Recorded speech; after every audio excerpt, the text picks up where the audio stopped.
Good morning, everyone. We are taking a live look at Ground Zero in New York City. 22 years ago today, our nation went through one of the toughest days in history.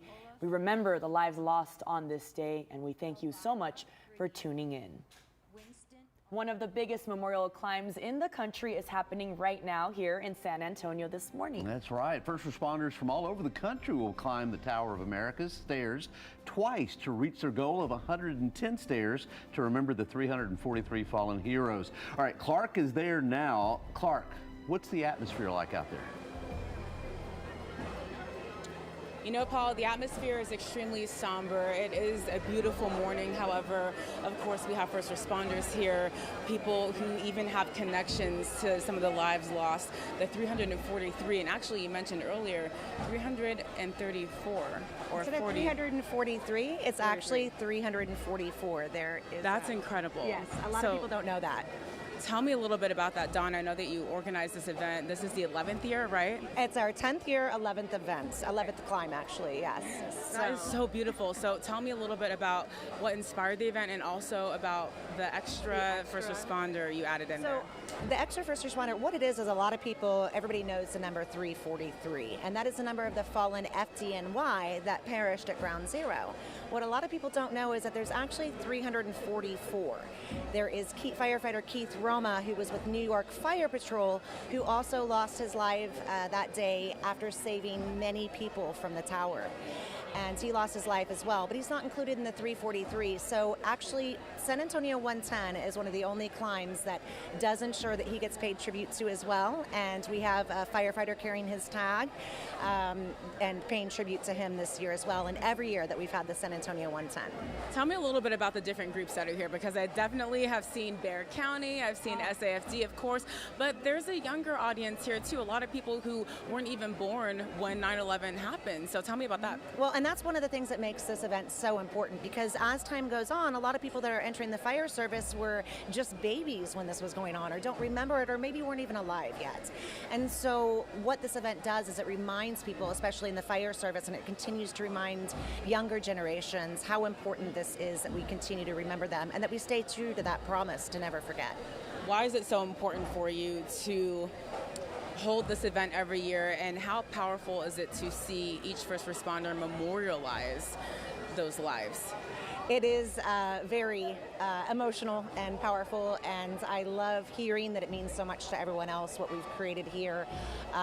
It's, like I said, we do, you were right, what you mentioned before, we have over 100 different agencies here, by the way. So yes, let me add that in, 100 different agencies and all ages. And, you know, it's just so important to see that not only we're remembering 9/11 still, but that our brotherhood is staying true to the promise to never forget our fallen brethren.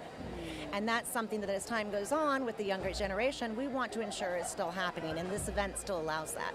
And so people are starting to go in there, entering the tower right now, and in order to achieve their goal, they have to go up and down and then back up and down again.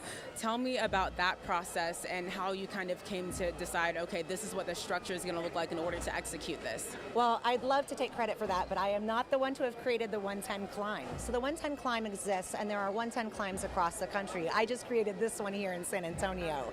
The 110 climbs are, what they're doing is the first responders are paying tribute to the fallen by climbing the 110 floors, what would be the 110 floors of the World Trade Center. Essentially, they are paying tribute to an individual firefighter, and they are completing the climb that fallen firefighter did not get to that day. So they're completing the 110 floors of the World Trade Center for them, because they didn't get to. And to do that, you have to climb the tower twice. Year-round, how can people support you guys out here? Because I know on stage earlier when you were talking to people and kicking off this ceremony, you mentioned there are people who have been working 6 months in advance to make all of this possible. There's sponsors, there's people who have brought food and water. Tell me what people can do throughout the year, even if they aren't first responders, to help this cause. We start planning. I work year-round. We have a couple people that work year-round, but most of the committee starts up at like the end of April, beginning the first week of May. is when the committee starts. And they work very hard to make this happen. A lot of people pull together. We have a committee of over 30 people. We have tons of sponsors that come out and contribute to our hydration needs, our ice, our Gatorade, etc. Even kielbasa's out here with sausages to keep everybody fed. So we start, I'd say, just kind of reach out to us around May, and there's tons of ways that you can help. It also requires over 100 different volunteers out here today to make this event happen also. One final question. Yes.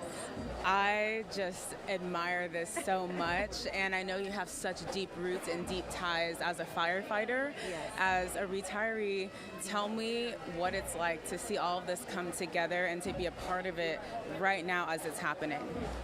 I don't think there's been a year where I haven't had, I always called them my awe moment. I even did a speech about it one year, where I have that moment where I see something. It's usually another fireman, some big fireman, and he's coming down those stairs and he's signing the name on the flag of the fallen, and you see that's not just sweat on his face, and there's tears in their eyes. And those moments tell me, and all of us, that this is what we're here for. That's what makes us so important. And the really cool thing also is that, like I said, there's 100 different agencies. Yeah. We don't climb in teams. We don't climb by agency. We're all here as one brotherhood today. And that's one of the coolest things that this event also created, was it created a brotherhood event, an event where people come in from all over the country and they only see each other once a year here at this event, and we get to be a brotherhood. Dawn, thank you so much for sharing your time with me this morning. Paul, Roma, definitely a somber atmosphere out here this morning, but what a privilege it is to be in the presence of heroes and people who are remembering lives lost. We won't ever forget, truly. Definitely not. And Paul, I'm always so impressed. Obviously, our nation is so strong, but San Antonio is so strong and so community oriented. And being that this is one of the biggest climbs, if not the biggest climb in the nation, it just shows you how big our hearts are out here. It's amazing. It's great. You know, and it's a good thing. We've got to remember a day like that, you know, and I'll never forget where I was that morning. I think we all think back at that moment, and we were just in shock as to what exactly we were seeing on our TV screen. So God bless all the families as well of those affected, Paul. And, you know, we're very blessed to be here, everyone. So thank you again for joining us this morning, Paul. Yes.